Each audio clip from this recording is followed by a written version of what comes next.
इस pieces Hindi channel में आपका बहुत बहुत स्वागत है। मैं हर्ष साबिदी और आप देख रहे हैं इंडियन पॉलिटी।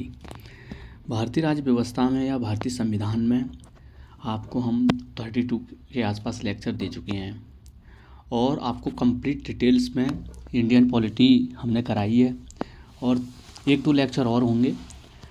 और जैसे संविधान संशोधन की बात करेंगे आज हम, अनुच्छेद 368 के तहत ये चर्चा की जाएगी और इसमें यही आर्टिकल आता है 368।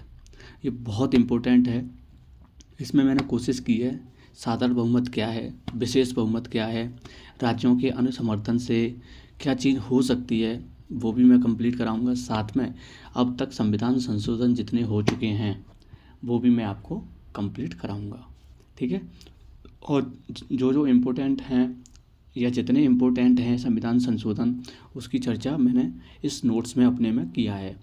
तो आज देखेंगे आप भाग 20 संविधान संशोधन अनुच्छेद 368। संविधान संशोधन 3 प्रकार से किए जाते हैं। कौन कौन से? एक तो सिंपल मेजोरिटी से जो होता है ना, साधारण बहुमत से। एक होता है स्पेशल मेजोरिटी से, जिसको हम विशेष बहुमत बोलते हैं। एक होता है राज्यों के अनुसमर्थन से, ठीक है। ये 3 प्रकार से संविधान संशोधन होता है। पहले साधारण बहुमत में क्या चीज़ होती है ये भी देख लें आप। जैसे ये है, जिन उपबंधों का कोई विशेष महत्व नहीं है, जिन उपबंधों का विशेष महत्व नहीं है, जैसे अनुच्छेद 2, 3, 4 के तहत किया गया संशोधन, ठीक है, साधारण बहुमत से होता है।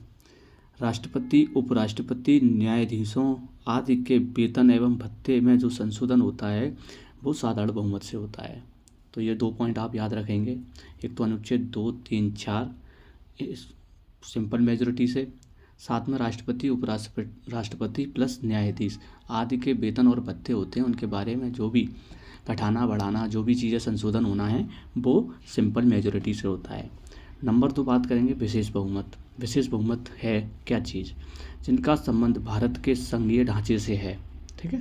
जो सेंट्रल या फेडरल स्ट्रक्चर है, ठीक है, जो संघीय ढांचा है, उन्हें छोड़कर अनुच्छेद 368 के तहत, ये लाइन काट देना, ये 2 बार लिख गया है, अनुच्छेद 68 के तहत संशोधन माने जाने वाले सभी उपबंध इसी में शामिल हैं, ठीक है। संघीय ढांचे से उन्हें छोड़कर, ठीक है, भारत के जो संघीय ढांचा है उसको छोड़कर सारे जितने भी हैं 368 के तहत माने जाते हैं। प्रत्येक सदन में उपस्थित सदस्यों के 2/3 का समर्थन प्राप्त होना चाहिए। इसमें क्या है, सिंपल मेजोरिटी में अलग चीज़ें हैं, इसमें क्या है 2/3, ठीक है, उपस्थित सदस्यों का 2/3 समर्थन प्राप्त होना चाहिए इसमें। नंबर 3 इसके बाद देखेंगे अनुसमर्थन वाली बात। जिनका संबंध संविधान के संघीय ढांचे से है, दोनों सदनों में विशेष बहुमत से, जैसे राष्ट्रपति का निर्वाचन, संघ राज्य के बीच विधायी शक्ति, ठीक है, संघ और राज्य के बीच में जो विधायी लेजिस्लेटिव पावर है उसका डिस्ट्रीब्यूशन है, उससे जुड़े जो भी प्रश्न हैं वो राज्यों के अनुसमर्थन से होता है। तो ये 3 पॉइंट आप याद रखेंगे, अच्छे से इसको नोट करेंगे। फिर उसके बाद में इसकी जो प्रक्रिया है, प्रोसेस है, वो देखेंगे प्रक्रिया क्या है। हाँ, संविधान संशोधन जो होता है दोनों सदनों में से किसी में प्रारंभ किया जा सकता है, नंबर 1 पॉइंट। नंबर 2 पॉइंट, संविधान संशोधन विधेयक के मामले में संयुक्त बैठक का कोई भी प्रावधान नहीं है, जॉइंट सिटिंग नहीं हो सकती है, ठीक है। जब संविधान संशोधन होगा विधेयक के मामले में तो जॉइंट बैठक नहीं होगी इसमें। ऐसे विधेयकों का संसद के दोनों सदनों में पृथक पृथक विशेष बहुमत से पारित होना जरूरी है, ठीक है। ऐसे जो विधेयक होंगे उनमें संसद के दोनों सदनों में से सेपरेट स्पेशल मेजोरिटी से पारित होना जरूरी है। राष्ट्रपति संविधान विधेयक पर अनुमति देने के लिए बाध्य है। 24वां संविधान संशोधन 1971 के माध्यम से ये कहा गया कि राष्ट्रपति बाध्य होंगे संविधान में जो विधेयक है उसको अनुमति देने के लिए। तो देन उसके बाद में आप देखेंगे आप संविधान संशोधन की शक्ति पर जो सीमाएं हैं, लिमिट्स, पावर्स पर जो लिमिट्स हैं वो क्या क्या हैं। जैसे शंकरी प्रसाद बनाम भारत संघ 1951, जो जितने बाद हैं मैंने इसमें कंप्लीट करने की कोशिश की है। और जो मुख्य भाग है उस जो भी संशोधन या जो भी विवाद हुआ है, जो उसका मुख्य क्रीम है, मैंने उसको डालने की कोशिश की है, क्योंकि एग्जाम में जितने प्रश्न बने हैं वो इनसे बने हुए हैं, तो यह बन सकते हैं, वो भी मैंने इसमें शामिल कर दिया है। शंकरी प्रसाद बनाम भारत संघ 1951, ठीक है। डेट भी याद रखना आप कि ये किस डेट को आया। कभी कभी क्या होता है, आयोग ने मैच द फॉलोइंग इस बार भी पूछा था उसने, जो 22 दिसंबर को जो पेपर हुआ वो भी PCS का, तो इसमें पूछा गया था कि जो बात थे एक साइड दे दिए थे, सन दे दी थी, तो मैच करने के लिए दे दिए थे। ऐसे ही प्रश्न बन सकते हैं आगे। तो आप एक तरफ जो विवाद है वो प्लस सन के साथ साथ सन नहीं दिया, तो इस विवाद में क्या चर्चा की गई थी, ठीक है, क्या जजमेंट आया था, वो वाली बात की गई है।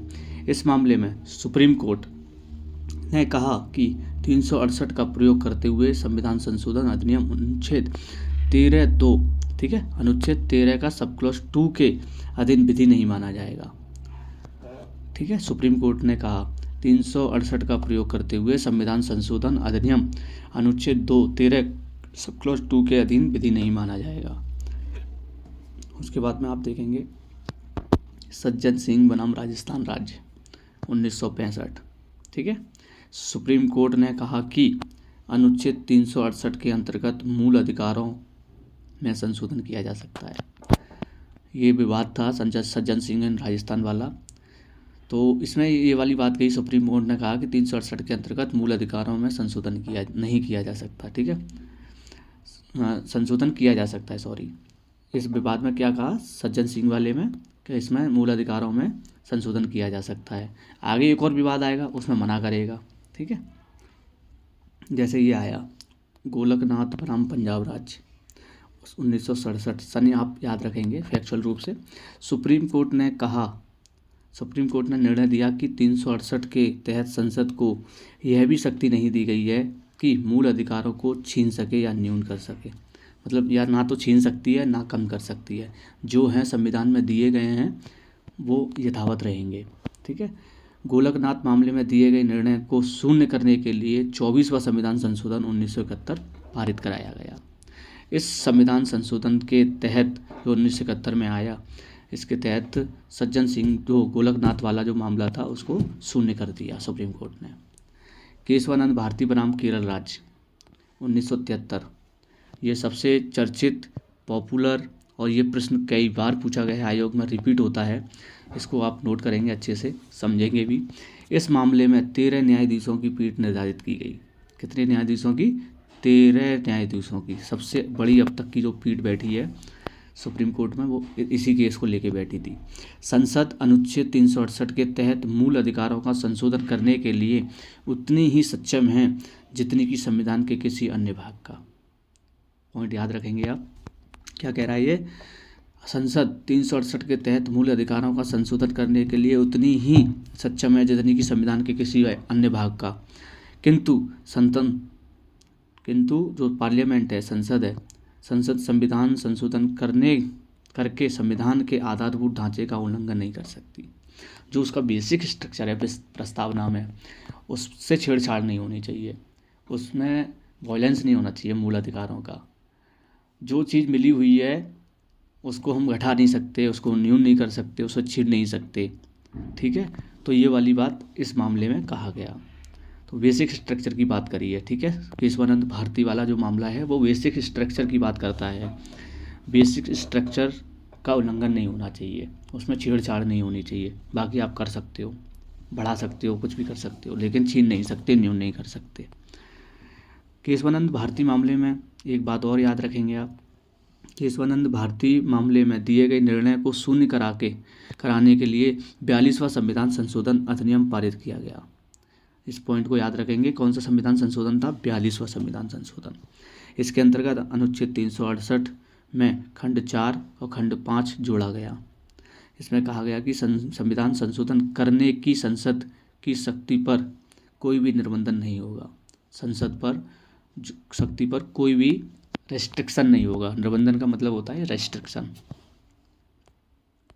आगे देखेंगे मिनर्वा मिल्स बनाम भारत संघ।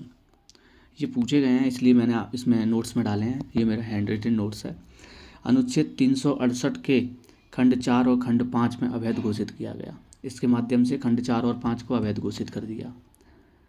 फिर उसके बाद 9वीं अनुसूची की समीक्षा वामन राव बनाम भारत संघ 1981। ठीक है, ये भी होता है, 9वीं अनुसूची की समीक्षा की गई।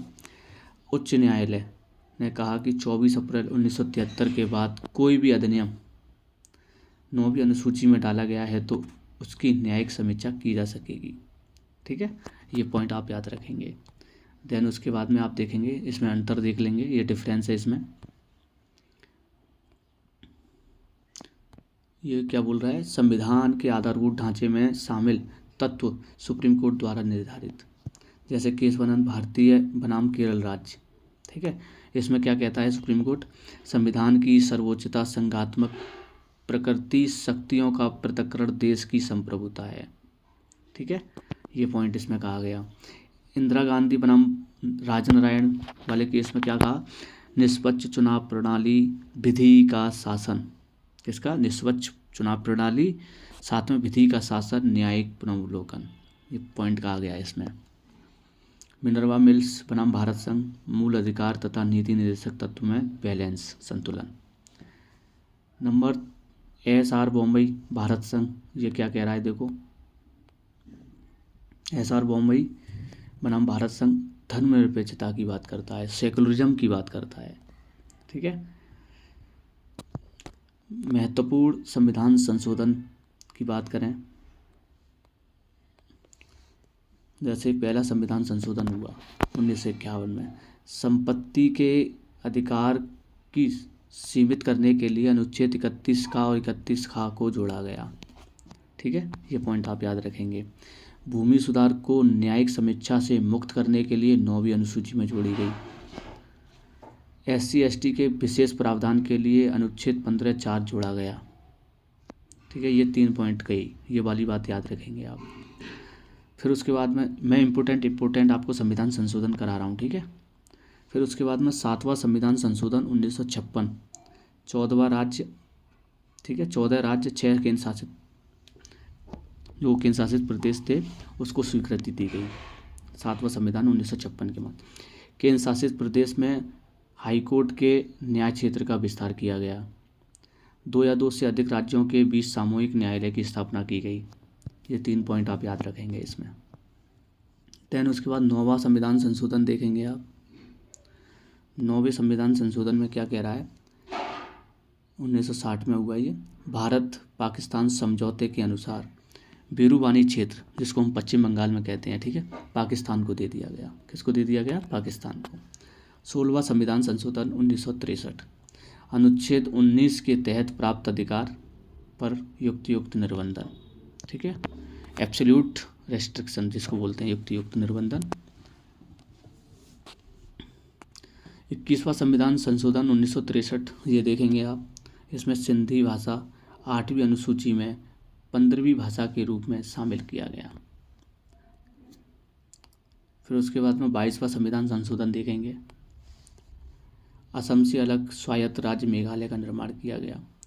24वां संविधान संशोधन 1971 क्या कह रहा है, संसद के मूल अधिकार में संशोधन का अधिकार, संसद को मूल अधिकार में संशोधन का अधिकार दिया गया।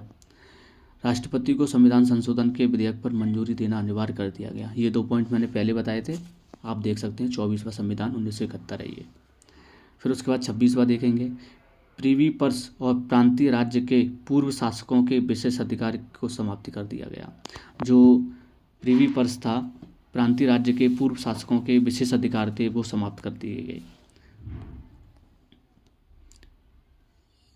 31वां देखेंगे आप, 1972 में हुआ। लोकसभा की सीटों की संख्या 525 से बढ़ाकर 545, इसी के माध्यम से हुआ था ये। लोकसभा में सीटों की संख्या हो गई थी 545। 34वां संविधान संशोधन 1974, 9वीं अनुसूची में विभिन्न राज्यों के भू सुधार, ठीक है, जो लैंड रिफॉर्म है या भू पट्टेदारी अधिनियम शामिल किया गया। 36वां संविधान संशोधन की बात करेंगे। 36वां संविधान संशोधन 1975, सिक्किम को पूर्ण राज्य का दर्जा दिया गया। ठीक है, उसके बाद में 42वां संविधान संशोधन है। इसमें थोड़ा काफ़ी बड़ा है ये, तो इसको 42वां है, ठीक है, ये यहाँ से स्टार्ट हो जाएगा 42वां संविधान संशोधन 1976।